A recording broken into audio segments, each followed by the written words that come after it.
Hey everybody, it's Lynn from A Bit of Birdsong. You can hear Jason in the next room. He's just goofing off. His goofing off is like, I would give anything to be able to play like that. Not anything, but you know what I mean. It's a figure of speech. For those of you who don't know how I met Jason, during one of the darkest periods in my life, I decided to learn to do something new to keep myself from going crazy. And I truly mean that. So I found in an antique shop where a lady that I was friends with, a much older lady, she was in her 90s, still working, just a spitfire. She knew that I was looking for a guitar, so she sold me an old Fender, not real old, old enough to be mostly junky. She meant well and I meant well, but it was structurally not the best guitar. But I was given the names of two really, really awesome, amazing, talented guitar players in the area who both also taught guitar lessons. Called them both. Neither one answered, left messages, and Jason called me back. So we met, we became friends, dear friends. The friendship was instant. We went on a concert field trip as friends, and the rest is history. He is my best friend. He is my number one supporter and fan. I'm his. We take care of each other. I hope we have many, many, many years together. So I totally got sidetracked there. I wanted to show you a journal that I finished up last night. This is called Dark Spring.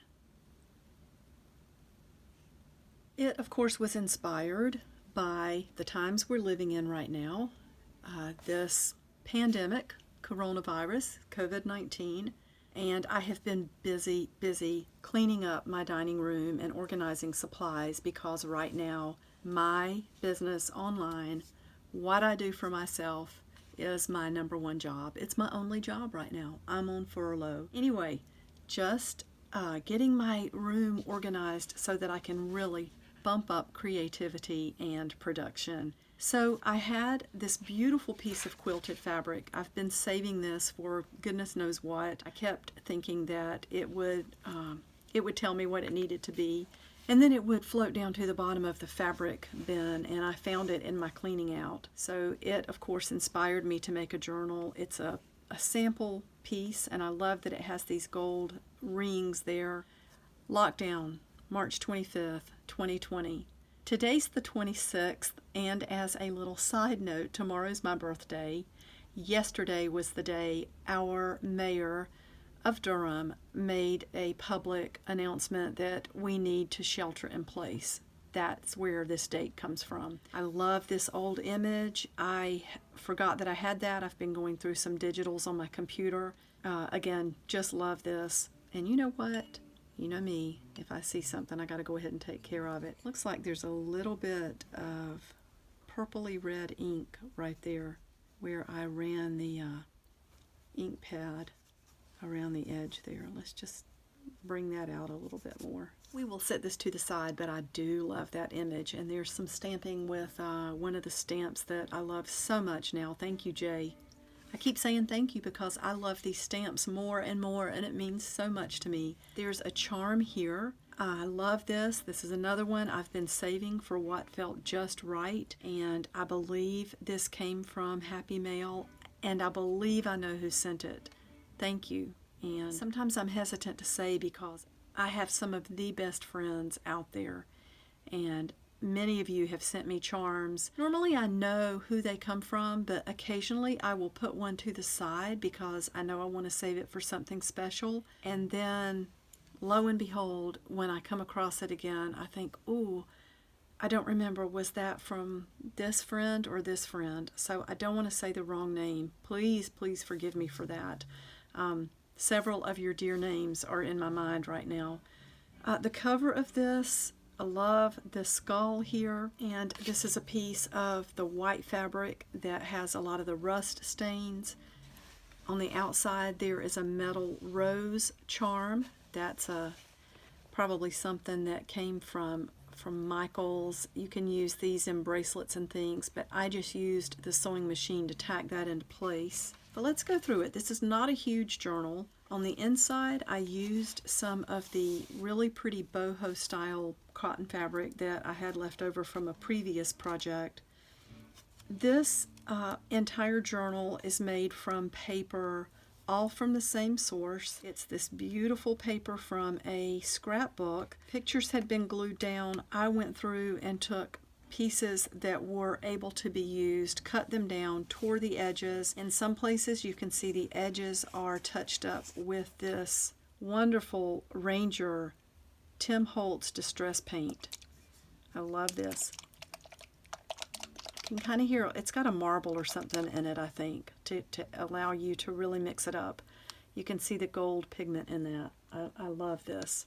There's some blue velvet in the front there. I love this image. It looks like the lady probably in a haunted castle. You can see the spider web and the candelabra. There's one word here, abide. That word is included throughout the journal because I think we're going to have to abide. We're going to have to hang on. And I do think we will come out on the other side of this. With a safety pin, there is just a tag that's been distressed. I will leave that for you to write whatever you want to. This, again, is from the tape measure. That is indeed a hat maker's tape measure. You can see the hat sizes there. I thought it would be cool to turn it to that side. You can see the faded stamping there. Again, the gold distress paint on the edges of the pages. That's an image that I love so much. I found several images a while back and I scanned them all because they were falling apart. I think they must have been some sort of art project. Something similar that I have, you can see this was put onto some sort of paper as a backing. That's coming off, but you can see the image itself is tearing up. That's something that I want to scan. That's Michelangelo. Getting back to the journal, I love the stamping. And this is another one of those old images. She is saying abide. That piece of paper had a tear. Put some of the gold distress paint there. I love this old needle pack. The color, everything about that fits into this journal right now. And that's a stamp. It was a branch. I love the way it's faded. Oh, and one more thing. This paper clip, it's kind of old. This General Gem paper clips. Love the looks of these and that patina on these.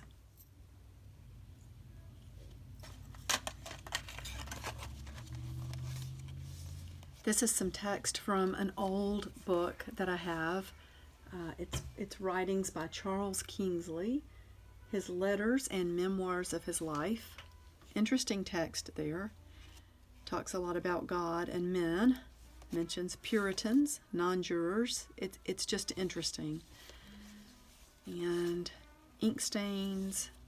This is a piece of paper I found just cleaning out, again, my dining room, and that came from a larger image that I believe ended up either in Remembrance or The Colors of Darkness. I love that. I love that little face. Thought it would be pretty to put that in here. And then we're to the back, and there's my birdsong stamp.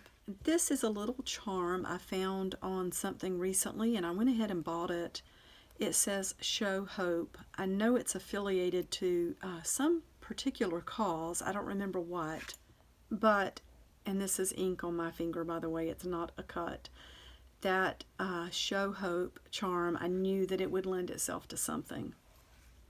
That is the entire journal. 1, 2, 3, 4, 5, 6, 7, 8, 9, 10, 11, 12 pages, so 24 spaces on which to work if you count front and back. This really beautiful card in the front and a lot of pocket space for you to add things. There's actually a lot of room in here for you to add just in general. And this was sewn together the way I like to do things with the fabric strips. It helps books to lay flat no matter where you are in the book, and allows it to expand a little bit more than other bindings.